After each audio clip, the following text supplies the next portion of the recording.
हाय दोस्त, नमस्कार। आशा करता हूँ आप अच्छे होंगे और खुश होंगे।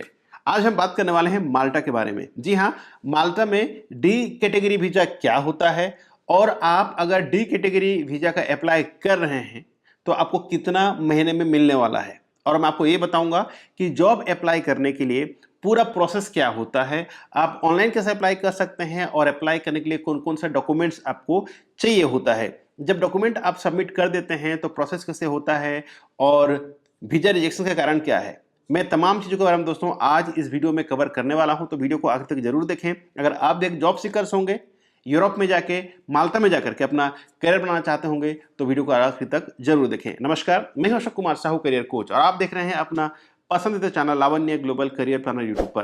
अगर आप पहले बार चैनल पे आए हैं तो चैनल को सब्सक्राइब कर लीजिएगा, साथ ही बेल आइकन को ऑन करके नोटिफिकेशन बटन को ऑन रखें, क्योंकि इसी तरह का इन्फॉर्मेटिव वीडियो मैं हर दिन लेके आता हूं जो आपका करियर के लिए, जॉब्स के लिए बहुत ज़्यादा हेल्प हो सकता है। शुरू करते हैं।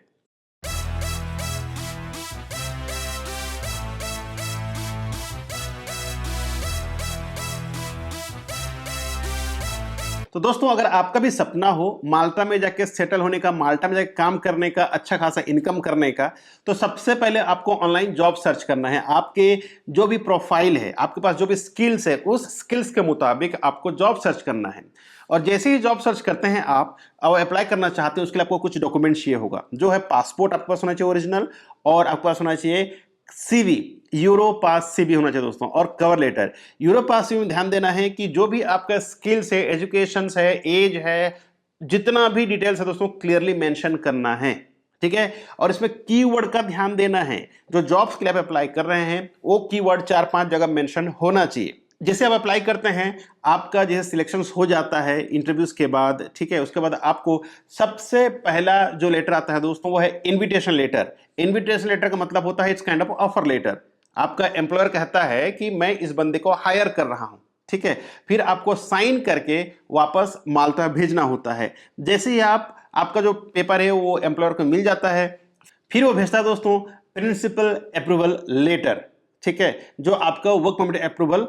अब जैसे आप साइन कर देते हैं, फिर आपको सारे डॉक्यूमेंट्स जो भी चाहिए वहां से आपके पास, क्योंकि आपको जाना है अब वीएफएस, तो वीएफएस स्लॉट बुक करना है, ठीक है। तो उसके लिए चाहिए आपको बहुत सारे डॉक्यूमेंट्स चाहिए दोस्तों। डॉक्यूमेंट्स ही मेन होता है। अगर आपके पास प्रॉपर डॉक्यूमेंट नहीं है तो 100% आपका वीजा रिजेक्शन होना ही होना है। मेरे पास कई लोग आते हैं, कहते हैं कि मेरा वीजा रिजेक्शन हो गया, ठीक है। कोई बोलता है 9 नंबर से हुआ, कोई 10 नंबर से, कोई 3 नंबर से। तो दोस्तों सारे के सारे जो रिजेक्शंस आते हैं वो आपका डॉक्यूमेंट इनसफिशिएंट की वजह से होता है। तो दोस्तों मैं बता दूं आपको कि क्या क्या डॉक्यूमेंट्स आपके पास आता है बाय कुरियर, और बाय आपको ईमेल भी कर सकते हैं, बट कुरियर ज्यादा अच्छा होता है, ठीक है। तो सबसे पहले आता है इन्विटेशन लेटर, फिर आता है प्रिंसिपल अप्रूवल लेटर, ठीक है, और आपका आता है एकोमोडेशन लेटर। इसके अलावा जो आपको बनाना होता है वो है एक फ्लाइट टिकट, ठीक है। डी कैटेगरी वीजा आपको फिलअप करना होता है, ओके। आपको इंश्योरेंस करना होता है। मैं ये बताऊंगा कि भाई डेट कौन सा होना चाहिए और इंश्योरेंस कितना महीने का बनाना चाहिए, ठीक है। तो डेट की बात करें तो उसके लिए सबसे पहले आपको वीएफएस में स्लॉट बुक करना होता है। जैसे ही आपको वीएफएस में स्लॉट बुक हो जाता है, उसी हिसाब से आपको आपका फ्लाइट टिकट बनाना होता है दोस्तों। मान लीजिए आपका वीएफएस स्लॉट है 15 जनवरी को, ठीक है। तो आपको कैलकुलेशन करना है, जो 15 जनवरी है उससे 25 दिन आगे का फ्लाइट टिकट करना है। 25 दिन कैसे होगा? बीच में अगर कोई भी नेशनल हॉलिडे है तो उसको निकाल दीजिएगा, और उसको निकालने के बाद जो डेट बचा, जो दिन बचा, तो आपको काउंट करना है 25 दिन का, ठीक है। अब बात करें रिटर्न एयर टिकट्स, ठीक है, ये आपको सिर्फ डमी करना है, आइटिनरी, ओरिजिनल टिकट नहीं करना है, आपको पैसा पे नहीं करना है इस टाइम में, ठीक है। सिर्फ आपको ऑनलाइन से टिकट बुक कर लेना है, और आपको रिटर्न टिकट भी दिखाना है दोस्तों। तो रिटर्न टिकट होना चाहिए 3 महीने का प्लस, चाहे आप 5 महीना, 8 महीना, 10 महीना जो भी करना है कर सकते हैं। अब बात आती है इंश्योरेंस की। इंश्योरेंस दोस्तों आपको करना है मिनिमम 91 डेज का, यानी कि 3 महीने का। 91 कैसे होता है? 3 महीने का मतलब होता है एक महीना 30 का रहेगा, दूसरा महीना 31 का रहेगा, फिर तीसरा महीना 30 का रहेगा, ठीक है। तो 91 डेज हो गया ना। तो इसी तरह से आपको 91 डेज का करना है। अगर आप बात करें फरवरी का, फरवरी कभी कभी 27 का होता है, कभी 28 का होता है, राइट। तो इसमें क्या होता है कि भाई जब आप 28 अगर फरवरी है तो आपको कैलकुलेशन कर लेना है और 4 महीने का बना लेना है। Doubt clear? टिकट और इंश्योरेंस को लेकर के, राइट। अब आपको क्या करना है, जब आप डी कैटेगरी वीजा एप्लीकेशन भरते हैं दोस्तों, उसको प्रॉपर भरना है, कहीं भी स्पेलिंग मिस्टेक नहीं करना है। स्पेशली आपका नाम और आपका पासपोर्ट नंबर 2-3 बार ध्यान से चेक कर लीजिएगा, ठीक है। हड़बड़ी में गड़बड़ी होता है, तो हड़बड़ी में आपको नहीं भरना है आपका D category form. D category visa form का मतलब होता है दोस्तों, ये है वर्क परमिट, ठीक है। डी कैटेगरी मतलब होता है वर्क परमिट वीजा। तो ये सब होने के बाद अब आप जा करके VFS में सबमिट कर देना है। VFS में सबमिट करने के बाद मिनिमम 25-30 दिन का समय लगता है, फिर वो कुरियर के थ्रू आपके पास आ जाएगा और उसके बाद आप फ्लाई कर सकते हैं। लेकिन सम टाइम होता क्या है, वीजा रिजेक्शन हो जाता है। अगर वीजा रिजेक्शन होता है तो आपके पास वो कुरियर में आता है कि क्या कारण की वजह से आपका वीजा रिजेक्शन हुआ है। और ज्यादा कारण हमको देखने को मिला है कि आपका इनसफिशिएंट इंफॉर्मेशन, आपने जब VFS में डॉक्यूमेंट सबमिट किया था, ठीक है, उस दिन आपने क्या क्या नहीं किया। तो मैं दोबारा आपको बताता हूं कि VFS में क्या क्या लेके जाना है आपको। दोस्तों आपका वर्क परमिट, आपका इन्विटेशन लेटर, ठीक है, आपका एकोमोडेशन लेटर कंपलसरी है। अगर आपको एकोमोडेशन लेटर नहीं है तो 100% आपका वीजा रिजेक्शन होना ही होना है, ठीक है। अब नेक्स्ट हो गया दोस्तों आपका पासपोर्ट, फिर एजुकेशन सर्टिफिकेट्स का स्कैन कॉपी, पूरा एजुकेशन का, और आपको ओरिजिनल भी लेके जाना है वेरीफाई करवाने के लिए। आपका एक्सपीरियंस सर्टिफिकेट जो भी है अब तक जो आपने आपका CV में मेंशन किया हुआ है वो सारे लेके जाना है, ठीक है। साथ ही साथ आपको लेके जाना है आपका CV, यूरोपास CV और कवर लेटर।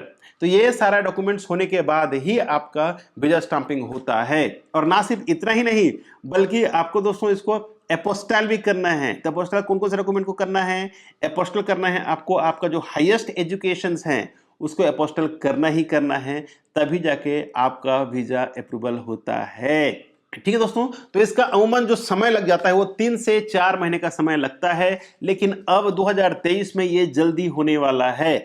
जितना समय लग रहा था 2022 में उतना समय नहीं लगेगा। अब मैं आपको बता दूं कि भाई कौन कौन सा जॉब का अभी बहुत ज्यादा डिमांड चल रहा है माल्टा में। तो वो है दोस्तों फूड डिलीवरी का।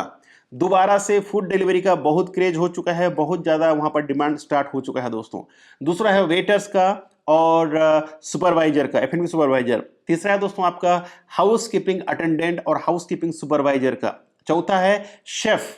शेफ में आपको कई तरह के जॉब है वहां पर, चाहे आप CDP कहें, DCDP कहें, कॉमी 1 कहें, कॉमी 2 कहें, कॉमी 3 कहें, किचन हेल्पर कहें, तमाम तरह के जॉब्स अभी अवेलेबल हैं। इसमें अगर बात करें कि कौन कौन सा कुजीन का है दोस्तों, तो स्पेसिफिक में बता दूं, इसमें आपको कॉन्टिनेंटल अगर आपके पास है, सुशी का एक्सपीरियंस है, ठीक है, एशियन के एक्सपीरियंस है, तो आपको बहुत ज्यादा डिमांड मिलने वाला है।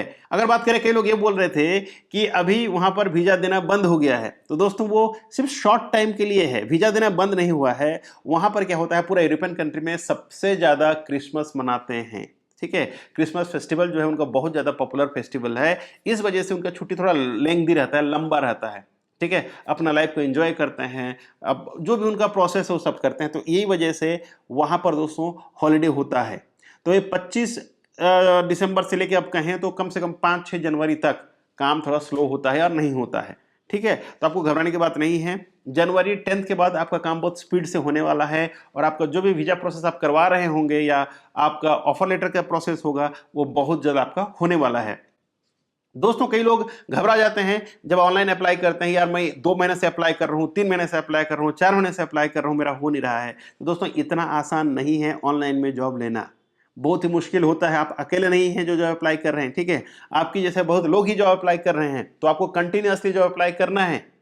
जॉब अप्लाई मैं कुछ वेबसाइट आपको दे दूंगा इन डिस्क्रिप्शन में, जा करके वहां से आप जॉब अप्लाई कर सकते हैं। जॉब अप्लाई करते समय ध्यान रखें कि आपका डॉक्यूमेंटेशन प्रॉपर होना चाहिए। जब आप VFS जाते हैं तब भी आपका डॉक्यूमेंट प्रॉपर होना चाहिए, ठीक है। जब इंटरव्यूज देते हैं, जो स्किल्स में आप दे रहे हैं उस हिसाब से आपको CV बनाना है, ओके, और उस हिसाब से आपको इंटरव्यूज देना है।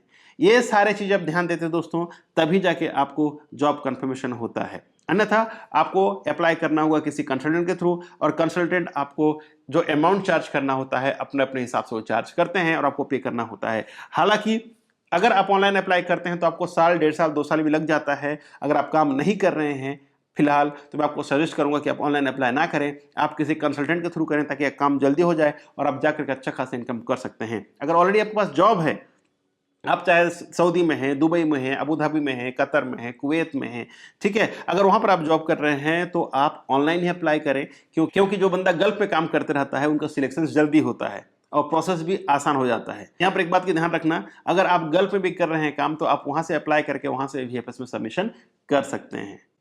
आशा करता हूं आज का इस वीडियो से आपको बहुत कुछ इंफॉर्मेशन मिला होगा माल्टा को लेकर के। अगर मेरे से कुछ पॉइंट्स अगर रह गया है दोस्तों, आपको जानना जरूरी है, तो आप मुझे नीचे कमेंट बॉक्स में रखिए। मैं डेफिनेटली अगले वीडियो में उसको शामिल करूंगा ताकि आप लोगों को प्रॉपर इंफॉर्मेशन मिल सके। So thank you so much for watching. मिलते हैं एक और नए वीडियो में नया टॉपिक के साथ। तब तक के लिए आप रखें अपना ख्याल और मुझे दी इजाजत। Thank you so much. जय हिंद, जय भारत।